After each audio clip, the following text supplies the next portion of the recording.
السلام عليكم ورحمة الله وبركاته. وعليكم السلام ورحمة الله وبركاته. إن الحمد لله الأكرم الذي خلق الإنسان وكرم وعلمه من البيان ما لم يعلم فسبحان الذي لا يحصى امتنانه باللسان ولا بالقلم نشهد أن لا إله إلا الله وحده لا شريك له ونشهد أن سيدنا وحبيبنا ومولانا محمدا عبده ورسوله الذي أرسله بالحق بشيرا ونذيرا وداعيا إلى الله بإذنه وسراجا وقمرا منيرا فقد قال الله تعالى في كلامه المجيد وفرقانه الحميد أعوذ بالله من الشيطان الرجيم بسم الله الرحمن الرحيم واعبدوا الله ولا تشركوا به شيئا وبالوالدين إحسانا وبذي القربى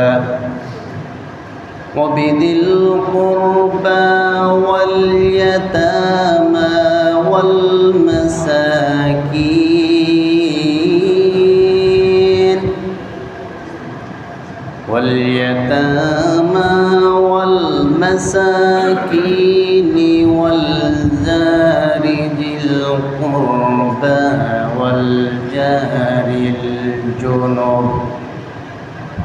والجار الجنب والصاحب بالجنب وابن السبيل وما ملكت أيمانكم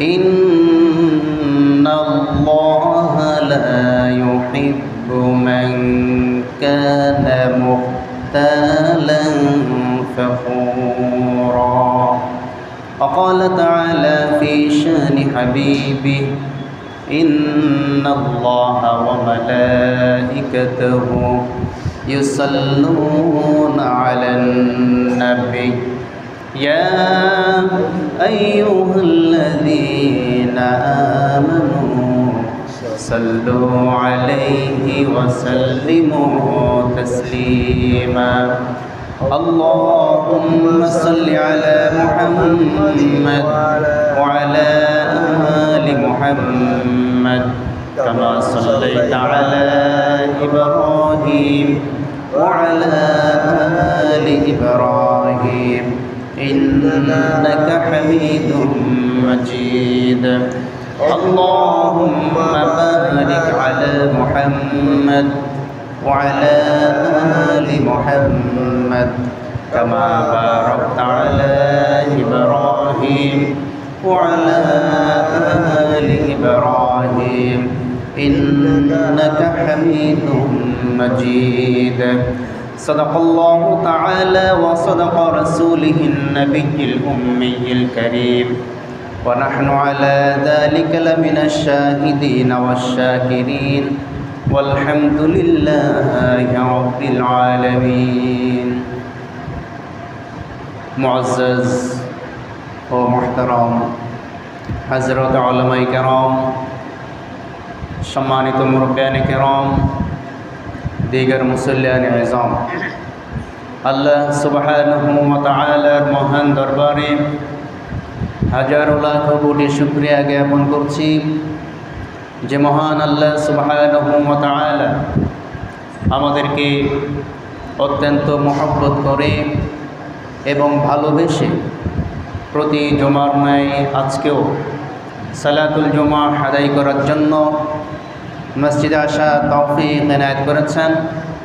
এজন্য আমরা সকলে প্রাণ উজাড় করে পড়ছি আলহামদুলিল্লাহ। দুরূদ ও সালাম নাজিল হোক সে মহান মানবতার মুক্তির দিশারি, মানবতার মুক্তির দূত, যার মাধ্যমে আমরা কোরআন এবং সুন্নাহর সহি ইলম, সহি বুঝ জানতে, বুঝতে এবং শিখতে পেরেছি। আমরা পড়ছি আল্লাহুম্মা সাল্লি আলাইহি আল্লাহুম্মা বারিক আলাইহি। সম্মানিত মুসল্লিবৃন্দ, আপনারা সকলে কেমন আছেন? আলহামদুলিল্লাহ। আলহামদুলিল্লাহ। আল্লাহ সুবহানাহু ওয়া তাআলা আমাকেও সুস্থ রেখেছেন, ভালো রেখেছেন, সহি সালামতে আপনাদের মাঝে উপস্থিত হওয়ার তৌফিক দিয়েছেন। এর জন্য আবারও পড়ছি আলহামদুলিল্লাহ। আলহামদুলিল্লাহ। সম্মানিত হাজিরিন, আপনারা জানেন কিয়ামতের পূর্বে রাসূল করিম সাল্লাল্লাহু আলাইহি ওয়াসাল্লাম বলেছেন, কিয়ামতের পূর্বে পৃথিবী থেকে ইলম উঠিয়ে নেওয়া হবে। কি উঠিয়ে নেওয়া হবে? ইলম উঠিয়ে নেওয়া হবে, বিদ্যা উঠে যাবে। তার মানে কি কোরআন শরীফের আয়াত, হাদিস শরীফের তরজমা বা হাদিস শরীফের রিওয়ায়াত এইগুলা মুছে যাবে না। সাহাবায়ে কেরাম আরজ করলে, ইয়া রাসূলুল্লাহ কীভাবে ইলম উঠে যাবে? তখন আল্লাহর নবী সাল্লাল্লাহু আলাইহি ওয়াসাল্লাম বললেন যে কিয়ামতের পূর্বে হক্কানি আলেম, মুহাক্কিক আলেমগণের মৃত্যু হবে। যেই মানের আলেম মৃত্যুবরণ করবে সেই মানের সমপর্যায়ের আলেম পরবর্তীতে আর কেউ আসবে না। কথা কি বুঝতে পেরেছেন? সেই মানের মুহাক্কিক আলেম পরবর্তীতে এই পৃথিবীতে আর আসবে না। এইভাবে করে আস্তে আস্তে পৃথিবী থেকে এলেম উঠে যাবে। এলেম উঠতে উঠতে একটা পর্যায়ে এমন হয়ে যাবে যখন মূর্খদেরকে মানুষ জ্ঞানী মনে করবে। তাদেরকে মূর্খদেরকে মানুষ জ্ঞানী মনে করবে এবং অযোগ্য, অজানা মূর্খ মানুষের কাছে মানুষ ইলম সম্পর্কে প্রশ্ন জিজ্ঞাসা করতে যাবে, জানার বিষয়ে জানতে যাবে, মাসলা মাসাইল শিখতে যাবে। যার কাছে প্রশ্ন করা হবে তার মধ্যে ইলম থাকবে না, জাহেলের মতো আন্দাজে মানুষকে ভুল পথে পরিচালিত করবে, নিজেও ভুল পথে পরিচালিত হবে। কথা কি বুঝতে পেরেছেন? এজন্য আল্লাহ সুবহানাহু ওয়া তাআলা নীতিমালা দিয়েছেন যে যদি তোমাদেরকে কোনো বিষয় জানার আগ্রহ হয় তাহলে ফাসআলু, তাদেরকে জিজ্ঞাসা করো, আহলা যিকরি আও আহলাল ইলম, যাদের মধ্যে কোরআন এবং সুন্নাহর ইলম আছে, কোরআন এবং সুন্নাহর জ্ঞান যারা অর্জন করেছে, কোরআন সুন্নাহ ভিত্তিক কথা বলে।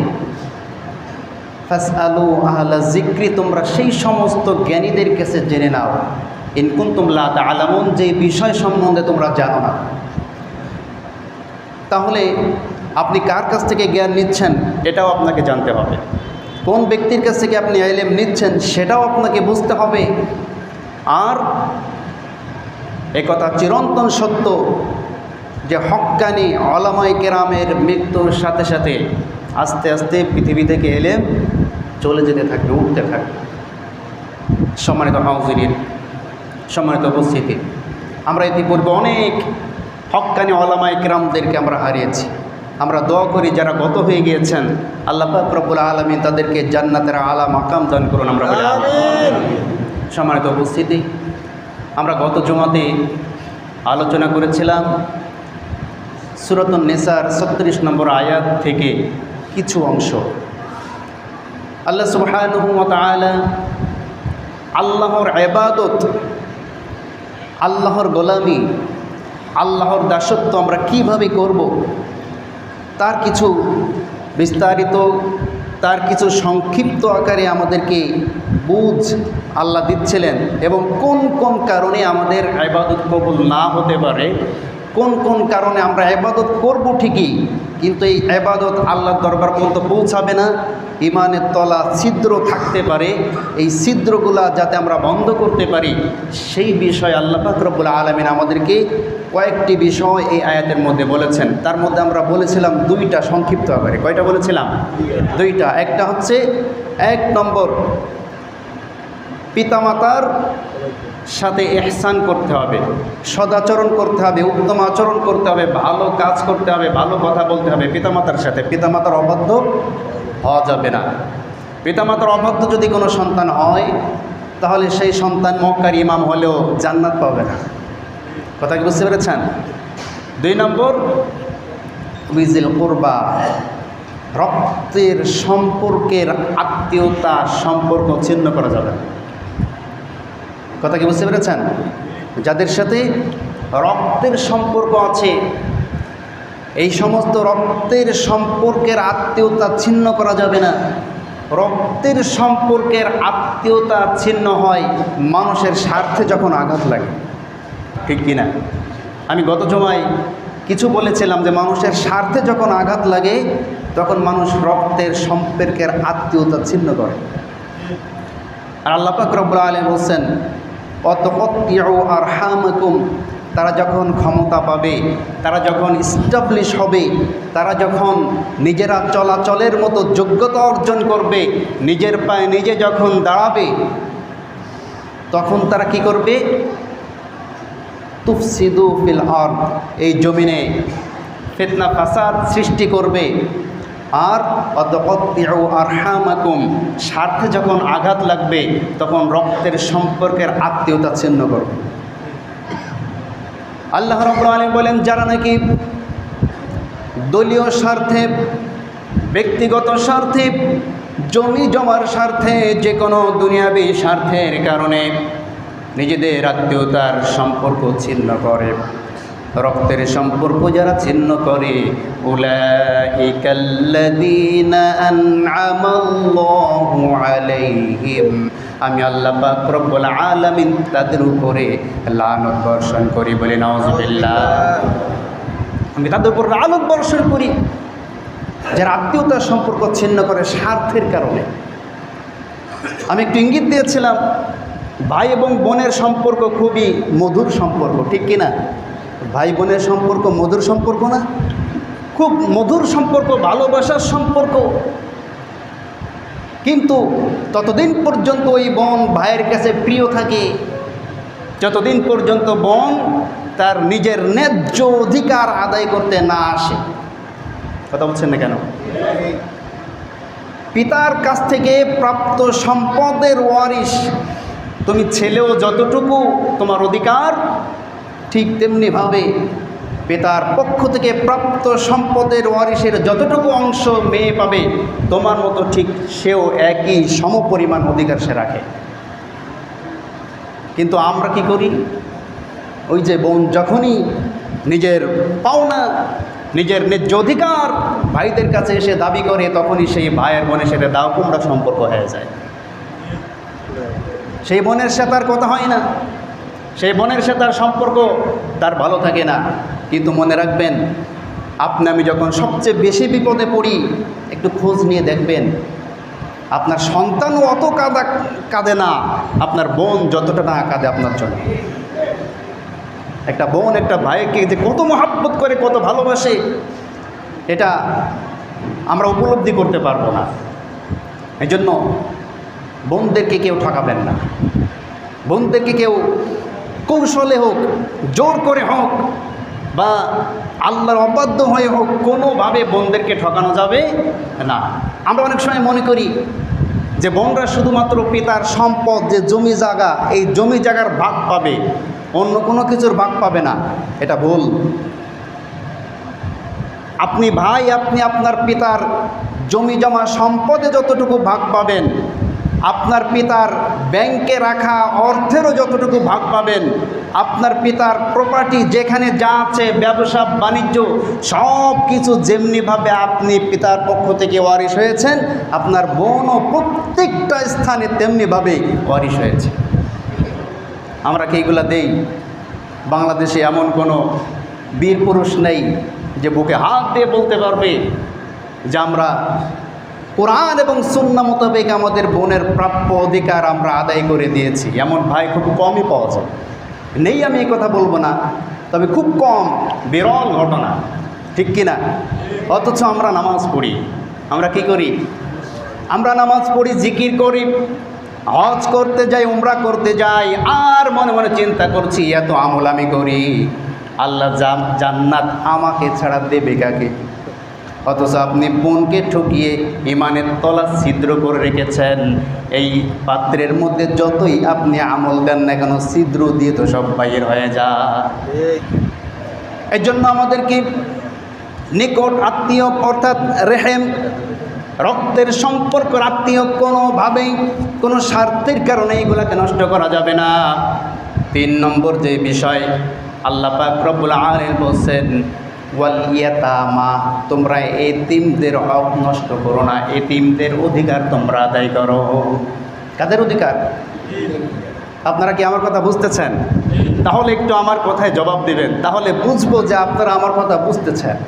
যদি কথার জবাব না দেন আমি তো বুঝবো না। আমি মনে করবো আমি আন্দাজে আমার মতন চোখ বন্ধ কইরা অনেক জায়গায় আমরা মাহফিল করতে যাই, তো অনেক সময় অনেক ওলামায়ে কেরাম চক্ষু বন্ধ করে আলোচনা করে, অনেক শ্রোতারা চক্ষু বন্ধ করে আলোচনাগুলো শুনে, কি বলেছে আর কি শুনেছে কিছুই জানে না। 3 ঘন্টা পরে যদি প্রশ্ন করা হয় কি শিখলা, তা তো জানি না। এরকম আলোচনা আছে না নেই? কিন্তু আপনি আধা ঘন্টা আলোচনা শোনেন, 1 ঘন্টা আলোচনা শোনেন, তার মধ্যে 2-1টা কথা আপনাকে শিখতে হবে। আপনার যেগুলো ভুল আছে এগুলো সংশোধন হতে হবে। তা না হলে এই আলোচনা শুনি না কোনো লাভ নেই। কথা কি বুঝতে পেরেছেন? 3 নম্বরে এতিমের হক আদায় করতে হবে, এতিমের অধিকার আদায় করতে হবে। কাদের অধিকার? এতিমের অধিকার। এতিম কারা?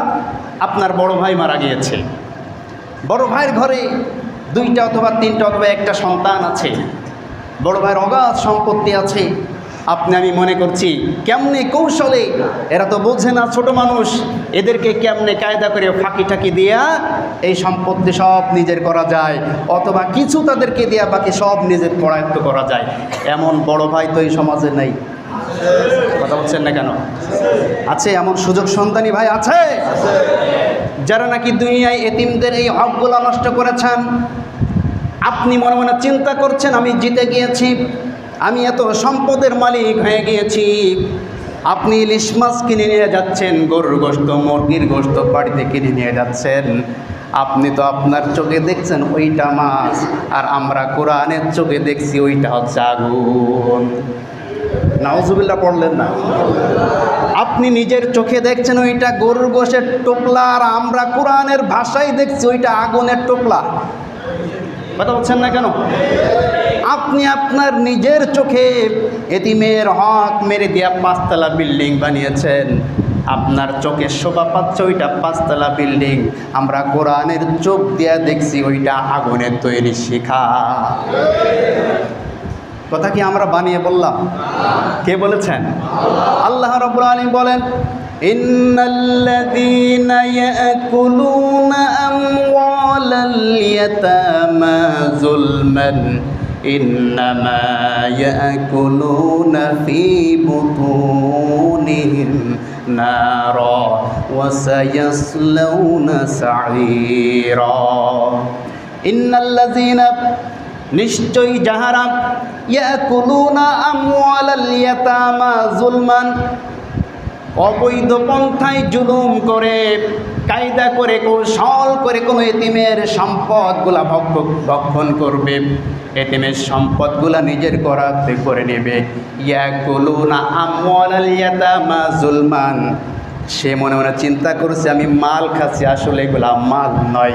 ইয়াকুলুনা ফী বুতুনিহিম নারা, পেটের মধ্যে যা ঢুকাচ্ছে, শরীরে যা ব্যবহার করছে, বাহ্যিকভাবে যেইগুলা ব্যবহার করছে, ফী বুতুনিহিম নারা, সব কিছুকে আমি আল্লাহ আগুন বানিয়ে দিয়েছি।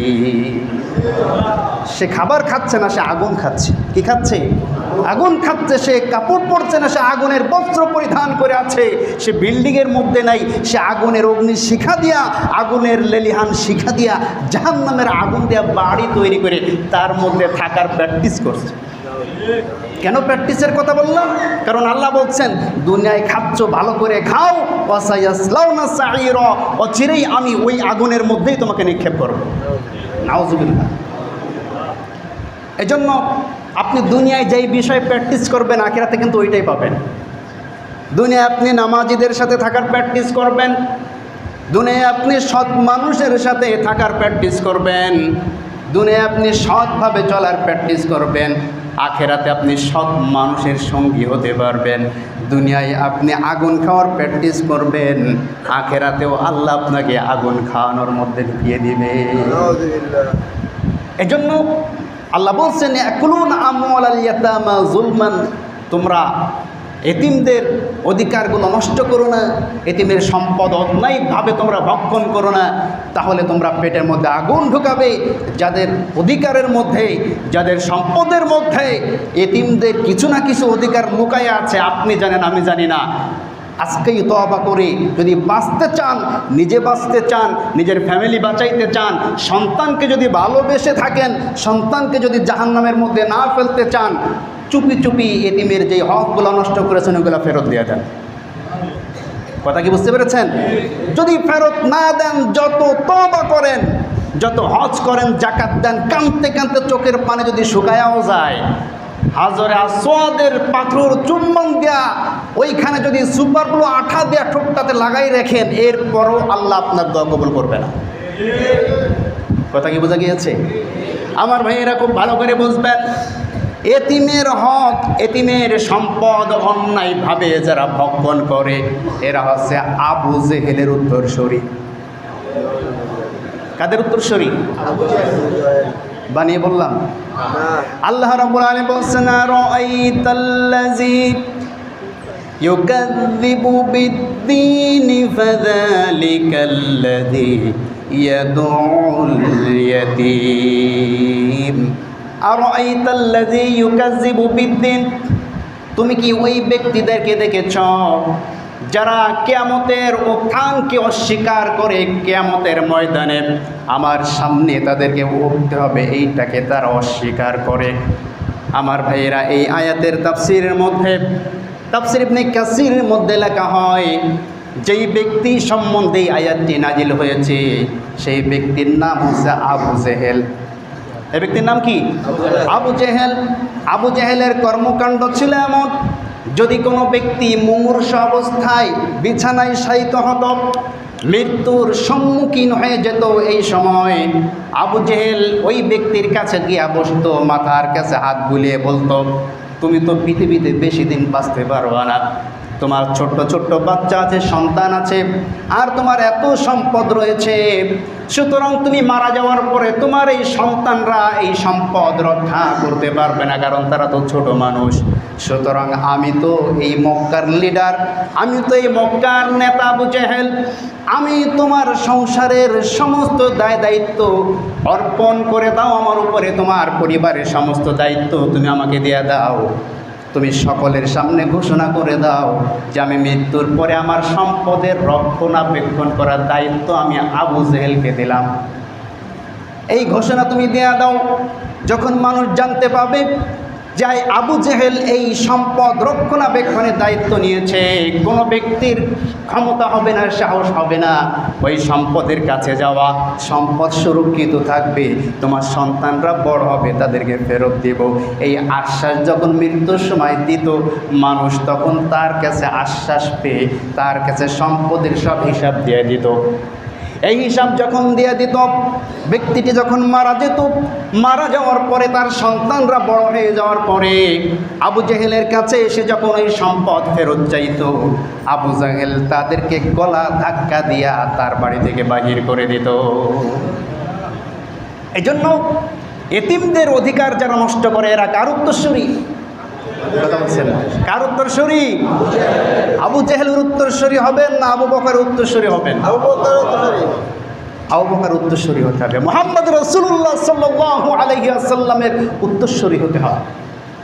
একজন এতিম বালক আবু জেহেলের কাছে তার বাবা সম্পত্তি রেখে গিয়েছেন।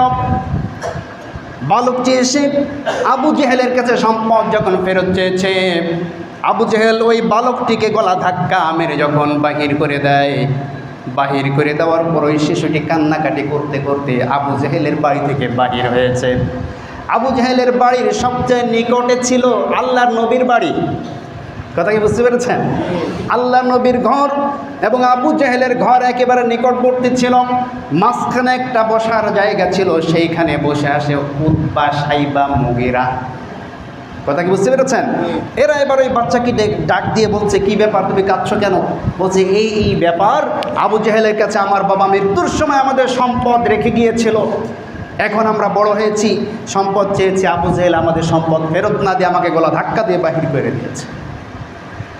এবার ওই তিনজন বলছে, শোনো, এক কাজ যদি করতে পারো তাহলে তোমার এই সম্পদ তুমি ফেরত পেতে পারো। তাদের উদ্দেশ্য ছিল ভিন্ন, কিন্তু আল্লাহ পাক রব্বুল আলামিন সব কিছু করার মালিক, ঠিক কিনা যারা বলেন? বলছে কি করতে পারি? বলছে এই যে বাড়িটা দেখছো, এই বাড়ি আছে মুহাম্মাদের বাড়ি। কার বাড়ি? সাল্লাল্লাহু আলাইহি ওয়াসাল্লাম, মুহাম্মাদের বাড়ি। মুহাম্মাদের কাছে গিয়া আবু জেহেলের বিরুদ্ধে তুমি বিচার দাও, দেখবে মুহাম্মদ গিয়া তোমার সম্পদ ফেরত দিবে। যখন এই এতিম বালকটি কান্না করতে করতে আল্লাহ নবীজির দরবারে গিয়া ডাক দিলেন, ডাক দেওয়ার পর আল্লাহ নবীর কাছে সব কিছু যখন বর্ণনা করলেন, আল্লাহ নবী তখন বললেন, চলো আমার সাথে আবু জেহেলের বাড়ি। সুবহানাল্লাহ পড়েন। যখন মুহাম্মদ সাল্লাল্লাহু আলাইহি ওয়াসাল্লাম ওই এতিম বালকটাকে নিয়ে আবু জেহেলের বাড়ির উদ্দেশ্যে রওনা দিলেন, এবার এই তিনজন বসে হাতে তালি দিচ্ছে আর বলছে, খেলা আজকে জমবে। কথা বলছেন না কেন? এমন কিছু মানুষ দেখবেন আমাদের সমাজেও আছে, যার সাথে যার একটু মনোমালিন্য, তার সাথে আরও বেশি করে যাতে মনোমালিন্য বাদে, আরও বেশি দ্বন্দ্ব বাদে, এর কাছে গিয়ে একটা কথা কয়, কইলে ওর রাগ হয়ে যায়। রাগ হয়ে থাক সমস্যা নেই, ওইটা আমরা দেখছি। আবার ওর কাছে গিয়া আবার বলে, তুমি কি জানো ও তোমার বিরুদ্ধে কী বলেছে? আমরা তো থামিয়ে দিয়েছি, এই বলেছে। এবার এই দুইজনের মধ্যে গ্যাঞ্জাম বাড়লো না কমলো? যখন গ্যাঞ্জাম শুরু হয়ে যায়, এই ব্যক্তিরা তখন দূরে বসে এগুলো দেখে আর মিটমিট করে হাসে। এমন আল্লাহর ওলি আছে না এই সমাজে? আছে। আমার ভাইরা, ওরাও এই খেলা দেখার জন্য বসে, খেলা এখন জমবে। আল্লাহ নবীকে সাথে নিয়ে বালকটি যখন আবু জেহেলের ঘরের মধ্যে প্রবেশ করল, আল্লাহ নবী ডাক দেয়া বলছে, আবু জেহেল, তুমি নাকি এই বালকটির সম্পদ আত্মসাৎ করেছ, তাদেরকে কথা দেয়া তুমি কথা রাখছো না। আমি মুহাম্মদ বলছি, তুমি এখনই এই বালকটির হকটাকে ফেরত দিয়ে দাও।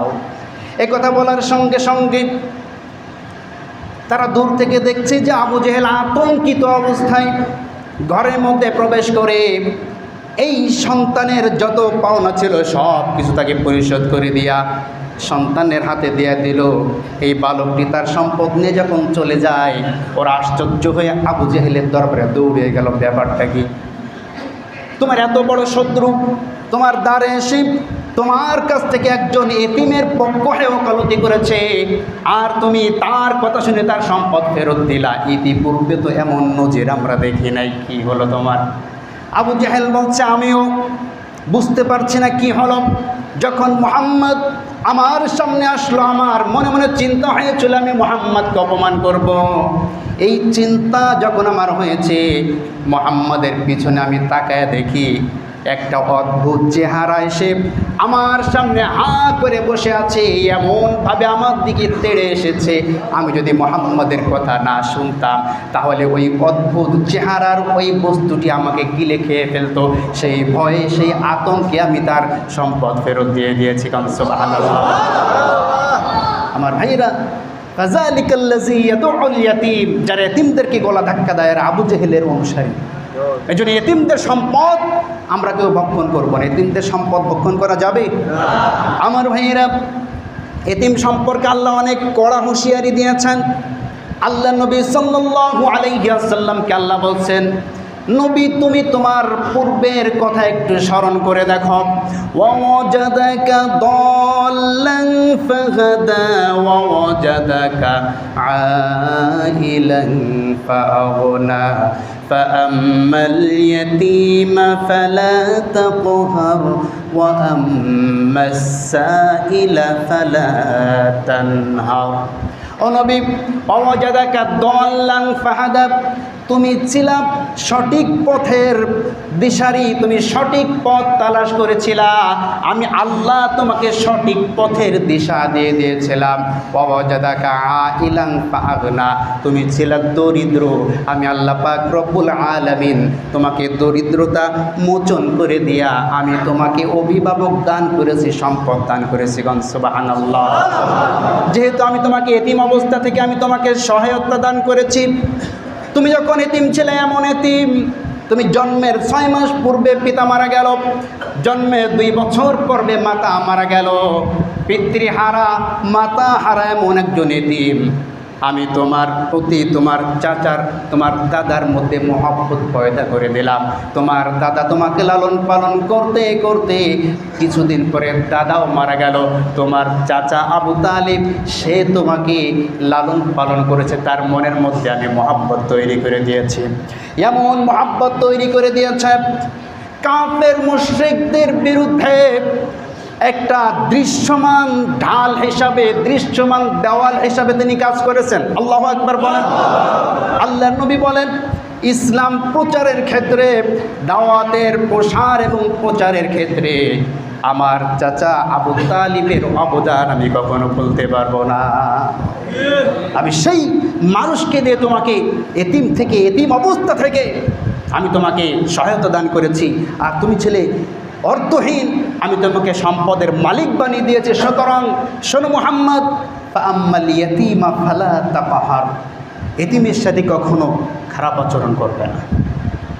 ওয়া আম্মা সাইলা ফালা তানহার, আর যারা নাকি অভাবগ্রস্ত, হত দরিদ্র, তাদের সাথেও তুমি রূঢ় আচরণ করবে না, ধমক দিয়ে কথা বলবে না। কাকে বলছেন? আমাদের মতন সাধারণ মানুষকে কথা বলছে না। রাহমাতুল লিল আলামিন, যিনি নবীদের সর্দার, সারা বিশ্বের সমস্ত আশরাফুল মাখলুকাতের যত নবী আছে, যত রাসূল আছে, সমস্ত রাসূলদের যিনি সর্দার, সাইয়্যিদুল মুরসালিন, সেই মুহাম্মদ সাল্লাল্লাহু আলাইহি ওয়াসাল্লাম, তাকে বলছেন নবী খবরদার, ফাআম্মাল ইয়াতীমা ফালা তাকহার। আর আমরা এতিমদের সাথে কি আচরণ করি একটু কি চিন্তা করেছি? এতিমদের সাথে খারাপ আচরণ করা যাবে না। আল্লাহ নবী বলেন, তুমি যদি নিজের হায়াত বৃদ্ধি করতে চাও, আমরা তো পৃথিবীতে অনেক দিন বাঁচতে চাই, ঠিক কি না? হায়াত আমরা বাড়াইতে চাই না কমাইতে চাই? কথা বলছেন না কেন? আমরা সবাই হায়াত বৃদ্ধি করতে চাই।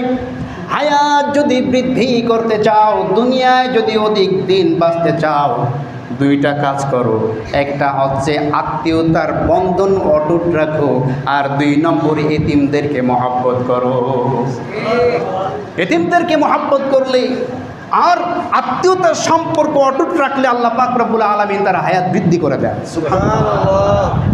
শুধু তাই নয়, আল্লাহ নবী বলেন, যদি কোনো ব্যক্তি ভালোবেসে মহব্বত করে, বাবা নাই মা নাই এমন ছোট্ট এতিম কোনো বাচ্চার মাথায় হাত বোলায় দেয়, এই হাতের তলে যত চুল পড়ে প্রত্যেক চুলের বিনিময়ে আল্লাহ পাক রব্বুল আলামিন নেকি লিখে দেয়। সুবহানাল্লাহ।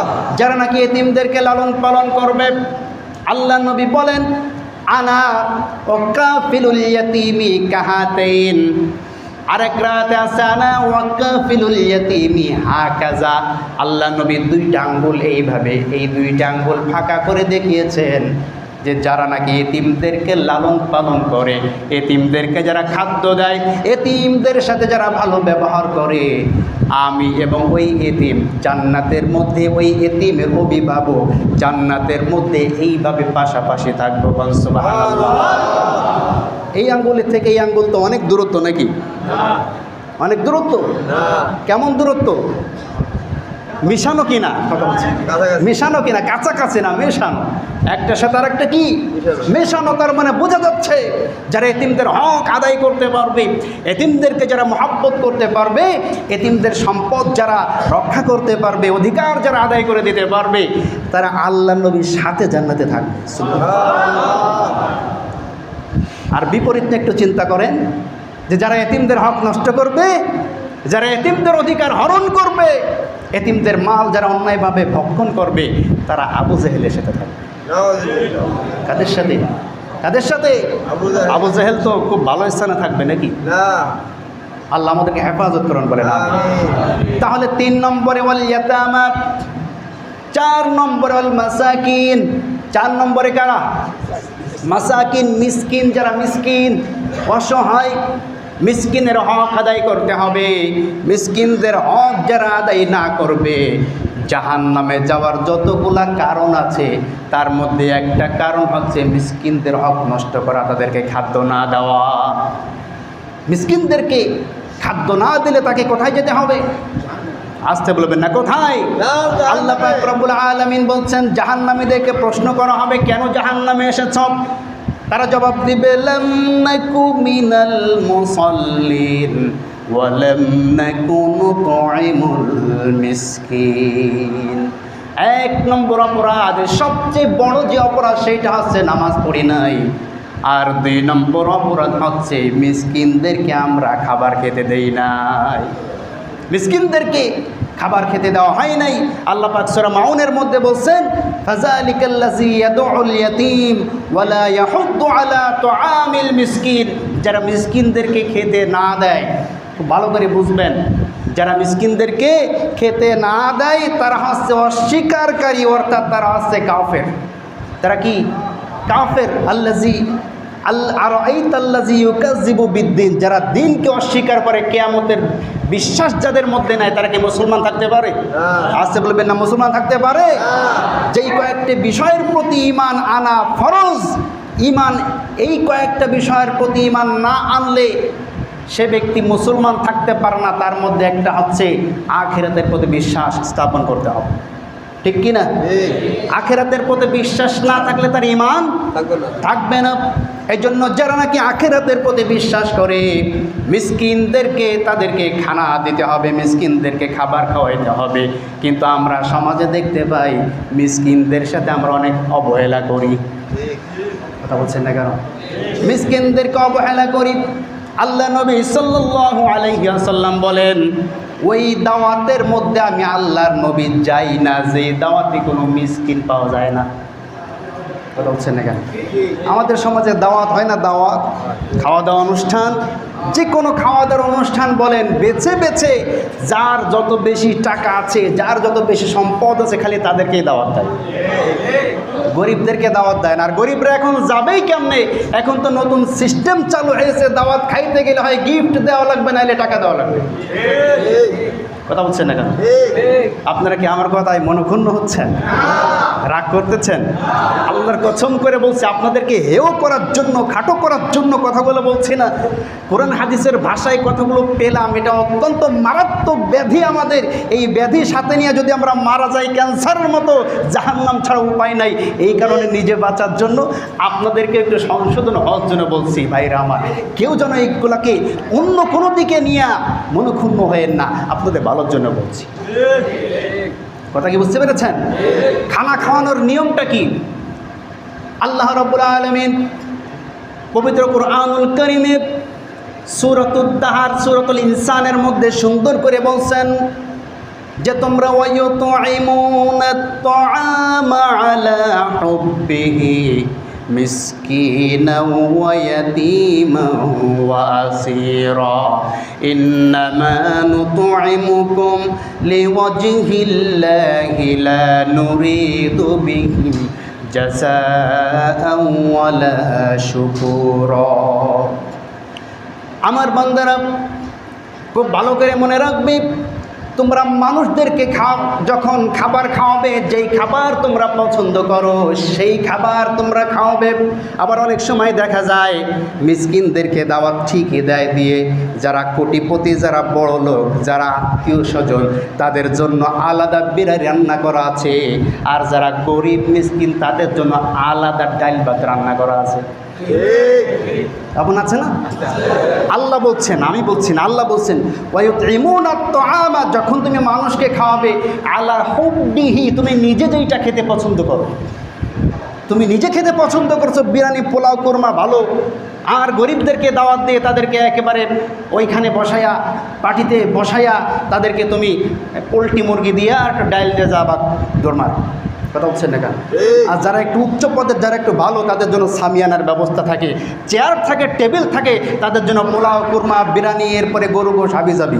কথা বলছেন না কেন? ঠিক। আল্লাহ বলছেন না ওয়ায়ুতঈমুনা আত-তাআম আলা হুব্বিহি, তুমি যেই খাবার খেতে পছন্দ করো, আত্মীয়দেরকে যেই খাবারটা খাওয়াইতে পছন্দ করো, আল্লাহ এবার দেখেন পরের কথাটা কি বলছেন, মিসকিনান। আগে বলেছেন মিসকিনের কথা, সেই খাবারটা আগে দিতে হবে মিসকিনকে।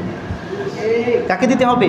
মিসকিন। আর আপনি মিসকিনের জন্য আলাদা একটা প্যান্ডেল ফ্যান্ডেল কিছু নাই, পাটি বিছাইয়া, ছালা চট বিছাইয়া বলছেন লাইন দিয়ে ভয়, এবার তাদেরকে ডাল ভাত দিয়ে, পোলট্রি মুরগি দিয়ে বিদায় দিয়ে দিলেন।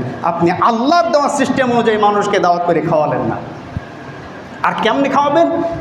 যে কথা বলতে চেয়েছিলাম সেটি হচ্ছে ওয়ায়ুতঈমুনা আত-তাআমা আলা হুব্বিহি মিসকিনা ওয়া ইয়াতীমা ওয়া আসীরা ইন্নামা নুতঈমুকুম। যখন তুমি মনে রাখবা মুসলমান, যখন তুমি মানুষকে দাওয়াত দিয়ে খাওয়াবে, লিওয়াজহিল্লাহ, আল্লাহকে সন্তুষ্টির জন্য খাওয়াইতে হবে। কাকে সন্তুষ্টির জন্য? লা নুরিদু মিনকুম জাযাআন। তুমি এটা কামনা করবে না যে মানুষ তোমাকে গিফট দিবে, মানুষ তোমাকে অর্থ দিবে, মানুষ তোমাকে টাকা দিবে। লা নুরিদু মিনকুম জাযাআন, মানুষের কাছ থেকে কিছু পাওয়ার আশায় মানুষকে দাওয়াত দিবা না, মানুষকে খাওয়াইতে হবে আল্লাহর দেওয়া সিস্টেমে। এই উদ্দেশ্যে যদি দাওয়াত করে খাওয়াইতে পারেন তাহলে সওয়াব পাবেন। আর এই উদ্দেশ্যে অর্থাৎ দুনিয়ার কিছু গিফট পাওয়ার উদ্দেশ্যে যদি মানুষকে দাওয়াত দেন আর খাওয়ান, তাহলে এটা আল্লাহর সিস্টেমে হবে না।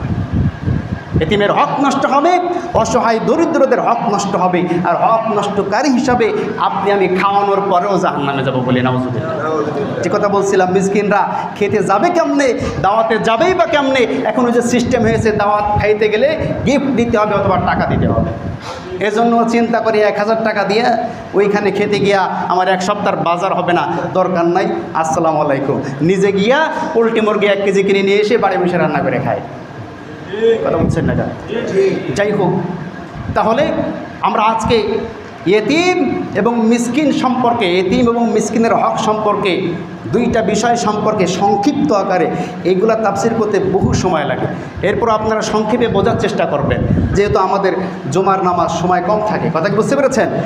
আপনারা যদি আমার কোনো কথা বুঝতে না পারেন, অন্তত নামাজের পরে এসে বুঝে নিয়ে যাবেন। না বুঝে এখান থেকে গিয়া বাইরে গিয়ে যাতে সমালোচনা করেন না, এতে কিন্তু আরও অনেক বড় মহাপাপ হয়ে যাবে। কথা কি বুঝতে পেরেছেন? যদি আমি বোঝাইতে অক্ষম হই, কারণ আমি যে একেবারে অনেক কিছু বোঝাইতে পারবো, খুব ভালো বোঝাইতে পারি তাও কিন্তু না। নিজে যতটুকু বুঝি অতটুকু আপনাদেরকে বলার চেষ্টা করি, আপনারা একটু কষ্ট করে বুঝে নেবেন। কথা কি বুঝতে পেরেছেন? আল্লাহ সুবহানাহু ওয়া তাআলা আমাদেরকে সঠিকভাবে এতিম এবং মিসকিনদের হক আদায় করে আল্লাহর প্রিয় বান্দা হওয়ার তৌফিক দান করুন। আমরা সকলে বলে আমিন। আখির দাওয়ানা আলহামদুলিল্লাহি রাব্বিল আলামিন।